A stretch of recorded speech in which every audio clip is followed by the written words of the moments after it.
अब जो क्वेश्चन आएंगे वो है मोर देन 2 फिगर, यानी 2 फिगर से ज़्यादा पास से की जो फिगर हो। जैसे कि एक ये फिगर है, फिर एक ये फिगर है और एक ये है, एक पास से की 3 फिगर्स हैं। तो इसमें सबसे पहले हमें क्या करना है कि ऐसी 2 फिगर छांटनी है जिसमें कोई एक कॉमन हो। जैसे कि इसमें 3 2 5 और 4 3 6, 3 कॉमन है। ठीक है, 3 कॉमन। अब 3 कॉमन लिया तो 3 के अकॉर्डिंग हम चले इस तरफ, ये क्लॉकवाइज डायरेक्शन में 3 5 2, और फिर 3 5 2 लिख लिया। फिर इस तरफ क्लॉकवाइज 3 4 6, 3 4 6, ये इसके अपोजिट में हो गई। 5 4 के अपोजिट में, 2 6 के अपोजिट में, और 3 के अपोजिट में 1। ठीक है, अब ये फिगर है। अब इसमें हमें वो छांटना है कि कौन सा आएगा। तो इसके लिए हम क्या करेंगे, तो देखिए अब ये फिगर है। ठीक है, इसके अंदर बताना है 6 3 यहाँ पे कौन सा टर्मिनल आएगा। देखिए अब देखो 3, अगर हम 3 को यहाँ पे देखें तो 3 और 3 कॉमन हो गए। ठीक है, और 3 कॉमन होने के बाद फिर 3 4 6, बट ये 3 और 6 दोनों कॉमन होएंगे, ये देखिए। ठीक है, 3, क्योंकि सबसे पहले जो सबसे ज़्यादा जिसमें कॉमन हो वो ढूंढना है। तो इसमें 3 और 6 कॉमन हो गई, यानी 4 आना चाहिए। ठीक है, 4 आएगा तो आप देखिए आंसर क्या रहेगा।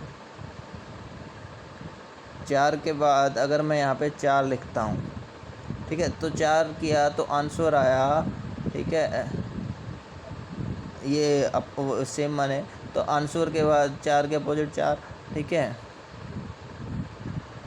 हाँ, तो आंसर देखिए अब 3 4 6 के, तो 6 और 4 में से कॉमन आ गया। ठीक है, ये 4 4 के अपोजिट। अब हम इसके साथ मैच करते हैं। ठीक है, फर्स्ट को और थर्ड को, तो इसमें 3 कॉमन है तो 3 को कॉमन लिया। ठीक है, 3 को ऊपर नीचे लिखा, 5 2 ऐसे ही। ठीक है, अब 3 कॉमन है इसमें, और फिर 6 और 4, 6 और 4। ठीक है, अब देखिए इसके साथ मैच करिए। 5 और 4 अपोजिट में थे, बट 2 के अपोजिट में आ गया। ठीक है, इसीलिए इसका जो आंसर है वो है 5। ठीक है, और ये आपको 2 तरीक़ों से देखना है। ठीक है, एक तो ये मेथड है। ठीक है, दूसरा मेथड है, अब देखिए 3 और 6 ये किस डायरेक्शन में है, एंटी क्लॉकवाइज डायरेक्शन में। ठीक है, एंटी क्लॉकवाइज। अब यहाँ पे 3 और 6 कौन सी डायरेक्शन में है, क्लॉकवाइज डायरेक्शन में। तो यानी अगर डायरेक्शन अपोजिट हो तो उसके जो अपोजिट है वो आएगा। 4 के अपोजिट क्या है, 5, तो इसका आंसर है 5। ठीक है, बाकी जो ऑप्शन दिए गए थे उसके अकॉर्डिंग हम देखते हैं। एक तो क्या है, 3 के अपोजिट में है, तो 3 और 1 में से एक ही आएगा, तो इसलिए गलत हो गया। अब 2 जो है 6 के अपोजिट में, 6 यहाँ पे है, तो 2 और 6 में से एक आएगा। अब 4 और 5 में से कोई भी 4 और 5 में हमें चेक करना था। ठीक है, 4 और हम 4 रख के देखें तो ये इस तरह से ये गलत हो जाता है। ठीक है, और इसलिए 5 आंसर आ गया। एक ये मेथड है। दूसरा मेथड है कि 3 और 6 अपोजिट डायरेक्शन में हैं दोनों में। ठीक है, इसलिए उसका अपोजिट टर्मिनल आएगा। ठीक है, अब देखते हैं हम। अब जो डेफिनेशन जो लिखी, if the two common numbers in 2 different position of the dice and that are the in opposite direction, then the other opposite element, ठीक है, other than the common number will be opposite. ठीक है, जो common number को छोड़ के वो opposite होगा, वो उसका आंसर होगा। यदि 2 पासों में 2 संख्याएं कॉमन हों और वो विपरीत दिशा में हो, तो कॉमन संख्याओं को छोड़कर दूसरा विपरीत नंबर आएगा। जैसे पासे सेकंड और थर्ड में 3 और 6 दोनों विपरीत में है, इसलिए आंसर 4 नहीं 5 आएगा।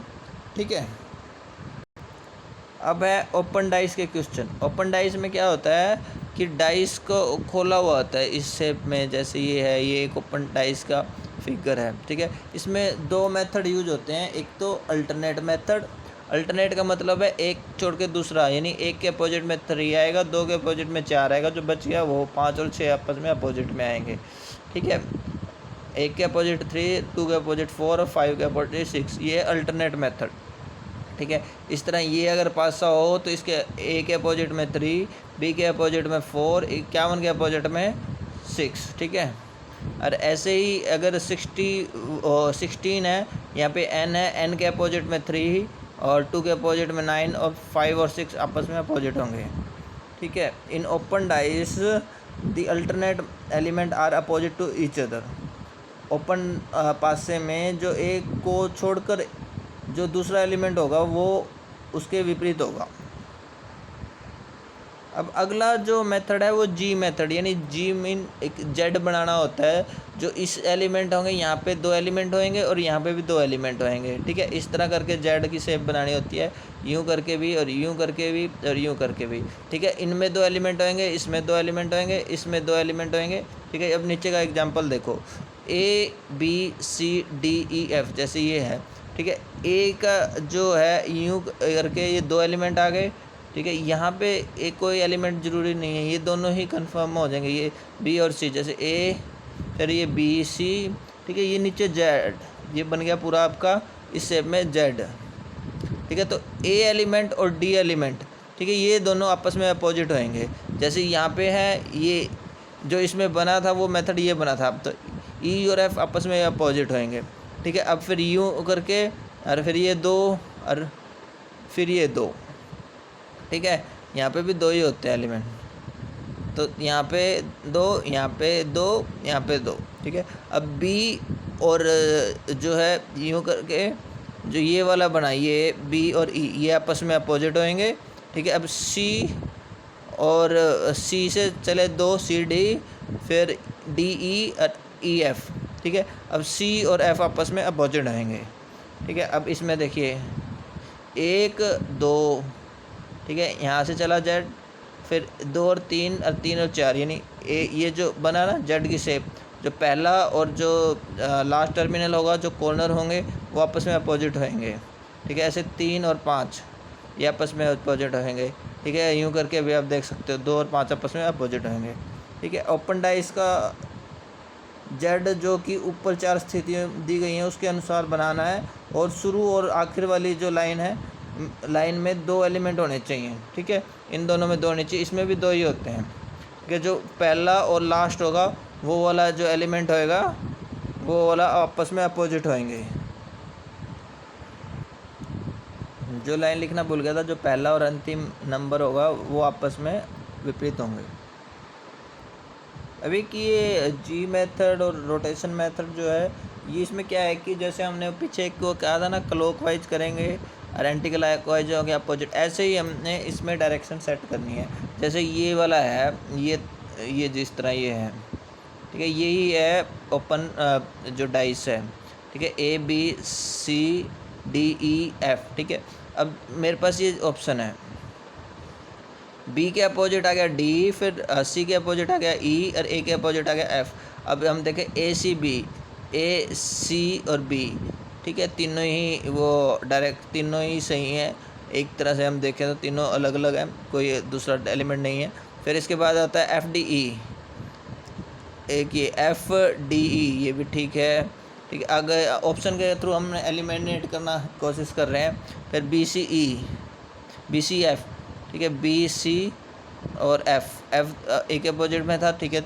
दोनों ही वो है कि अब वो जो विपरीत समय से कोई भी एक आया हुआ आपस में अपोजिट है। डी ई ए, डी ई और ए। ठीक है। इसमें भी वो एक ही आया हुआ है। इसमें डाइस की ओपन फिगर है। ठीक है। A B C D E F. ठीक है। ये वाली, अब जो इसमें ऑप्शन कोई भी हमारा एलिमिनेट नहीं हो रहा, तो हमें क्या करना है कि हमें डायरेक्शन चेक करनी है। ठीक है। जैसे ए बी और सी, ए बी सी की डायरेक्शन क्या है, एंटी क्लॉकवाइज, और इस फिगर में क्या है, A B C clockwise, A B C clockwise. ठीक है। और ये देखिए, तो इसलिए ये वाला होता है गलत। अब देखो D F E, D F D E F, D E F, अगर डी ई एफ की हम डायरेक्शन देखें तो क्या है, क्लॉकवाइज। ठीक है। यहाँ पे डायरेक्शन देखो D E F, D E F, ये क्या है, एंटी क्लॉकवाइज। ठीक है। ये एंटी क्लॉकवाइज। अब B C F, B C F, B C और एफ, एफ ये देखिए जो ये है ना एफ, ये सभी को टच करेगा, बी सी और एफ। ठीक ठीक है। ये जो एफ है ना, ये सब जो इसके साथ होगी एडजेसेंट वैल्यू होगी, क्योंकि ये आपस में अपोजिट होगी। एक जो एलिमेंट होगा उसके 4 तो होंगे एडजेसेंट जो एलिमेंट होंगे, ठीक है, एक अपोजिट में होएगा, ठीक है। तो इसीलिए ये सब इसको टच करेंगे और ए इन सभी को टच करेगा। अब देखिए, अब जो ये है बी सी एफ ये क्या है, एंटी क्लॉकवाइज, ठीक है। अब इसमें भी बी सी एफ, इसमें भी ये एंटी क्लॉकवाइज, इसलिए ये अभी ठीक है, ठीक है। अब आगे वाला देखते हैं, डी ई ए, ठीक है, डी ई ए यानी ये कौन सी होगी, क्लॉकवाइज, डी ई ए, ये देखो ये क्या होगी क्लॉकवाइज, और डी ई ए ये होगी एंटी क्लॉकवाइज, इसलिए सी आंसर सही है, ठीक है। इसमें ऑप्शन को देख के उनकी दिशा चेक करके खुले पासे में ए बी सी की दिशा क्लॉकवाइज है, और अब अच्छा ये जो ऑप्शन है, ठीक है, इसमें ऑप्शन ए में ए बी सी की दिशा एंटी क्लॉकवाइज है, ठीक है, और ऑप्शन सी में बी सी एफ की दिशा एंटी क्लॉकवाइज है, और पासे में भी ऐसी है, इसलिए ऑप्शन सी सही है, ठीक है। ये देखें, ये है जो इसका आंसर। धन्यवाद।